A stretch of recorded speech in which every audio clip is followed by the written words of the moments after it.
Go. Hi guys, so welcome to our edition of Tuesday the 21st of April. Today we've got a workout taken from last week's crossfit.com, or we call it the Mainsite. We've taken it exactly from there, so the big things that we're going to be talking about today is progressions and scalings. So as I said to the coaches, we've got what we call a superstar movement, which is kind of like something like a handstand walk. Again, that can either make you really, really happy if you've got them. It could make you really, really sad if you've got them, but you've got nowhere to do this workout. Or it could make you really nervous in the fact that you don't have handstand walks. Don't worry if you don't have handstand walks. We've got plenty of scalings and options. And again, as I say all the time, is if you've got something that you think we might benefit from putting in there that we haven't thought about, let us know. So the workout is going to be a 15-minute AMRAP. You're going to do 15 single arm rows on one arm, 15 single arm rows on the other arm, and then a 50-foot handstand walk. Okay. Again, because we're kind of like quarantined, we might find that we can't get a suitable area to do a handstand walk. Let's say if you can get to a park and do this, absolutely brilliant. Again, not many of us are going to have enough room in the house or in the yard to be able to do a 50-foot handstand walk. So you might need scalings just if you're doing this with us on Zoom, just to be able to progress that handstand walk. So, but first off, let's talk about the weights. Single arm rows. You can use pretty much anything you want to. Obviously, we've got either a kettlebell or a dumbbell here, and we've got a bench, so very general gym tools. If you don't have, you can use a rucksack. You can use kind of like a luggage, like a carry-on luggage, or like I say, is the other problem that we're going to have is being able to do this from something like a bench. So if you don't have a bench or a chair, you might need to do this freestanding, in which case you might need to go a little bit lighter with your weights. What we want to see from a single arm row.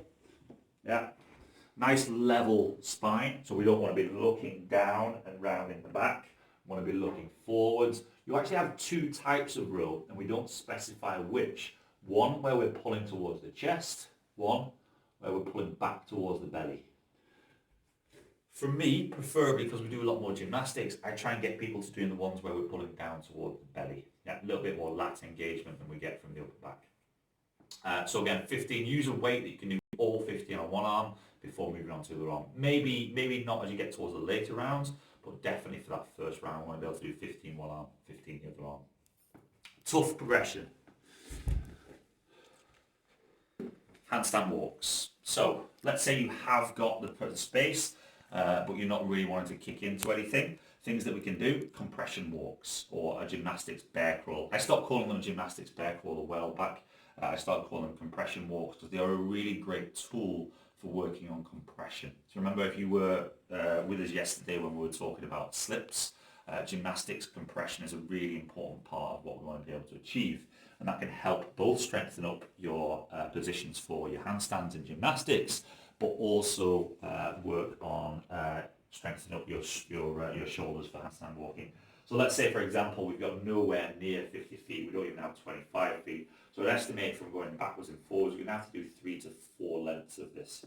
So we're going to go into our downward dog position.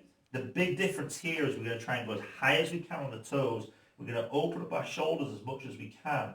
We're then going to think about pulling this thigh up towards our chest whilst maintaining those active tissues.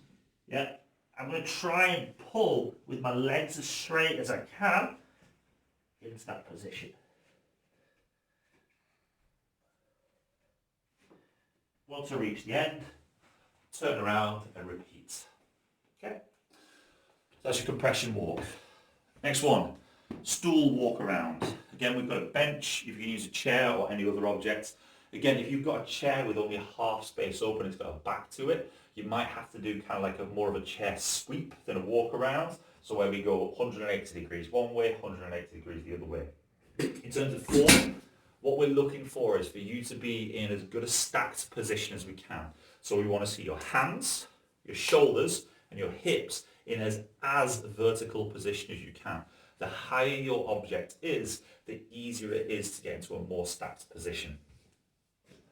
So we're going to come feet on, walk ourselves upside down, arms nice and straight.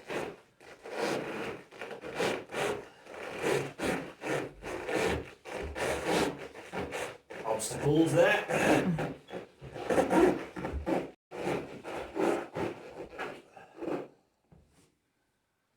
bounce around your object, or maybe 2 sweeps if you're doing a sweep. Advice would be is each time try and change the direction which you're doing it to, because your arm that you're trailing is going to be doing a lot more work for you. It's going to be on the floor most of the time. Okay, all the things that you can do. Wall walk. Again, similar. We're just going to be starting in a push-up position. We're going to do a nice push-up.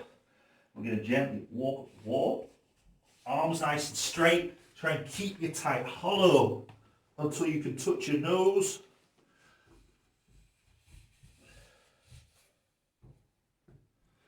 And gently back down. We recommend, if you're doing that RX, 3 wall walks instead of a 50-foot handstand walk. Okay? Again, you might find that you want to practice those and have a go at them, but you're not confident getting all the way upside down yet. If you're going to do that, my suggestion would be, just on your first attempt, take a mark, put it on the floor, go up to that point. If you feel confident, like I say, it's not a strength issue, it's not an endurance issue, try and progress that a little bit throughout your rounds. If it is a strength issue, don't push that, build it up over time. Yeah. Big things, try and stay nice and straight with your arms. If you're learning to kick up to a wall, one of the first and most important things to do is learn to keep your arms straight and locked out. All the things that we can do. Walk into wall. Okay, I'm going to leave the tuck walks because I'm not so good at those. Tuck walks are a really, really fantastic way of building up your handstand walk, and they do teach you to be really stacked. I'll show you a very bad attempt in a second. But handstand walk into wall teaches you to lead with your heels. Again, if you're not stacked with a tuck walk first, you're going to learn to do it just by kind of like falling forwards.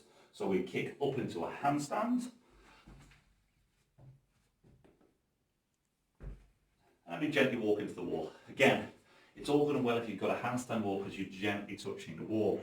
If you've got delicate interior walls, maybe don't do that one if you've not practiced them before. If you've got something that's nice and solid, you should be okay going into it. Again, check with your building first. A tuck walk, you've not got much chance of doing this badly in terms of like dangerous, but it's very hard to get started. If you've been doing the handstand challenge, a tuck is to try and teach you to get your hips over your shoulders, over your hands. Okay, so a tuck to start off with just wants to be stack your hips over your hands. Once we've got that position where we can hold it for a couple of seconds, we can then start moving forwards. So maybe have a little bit of a practice of that in a skill section. If you're doing this by yourself, just practice it in a skill section beforehand. Just learning that tuck handstand is absolutely brilliant.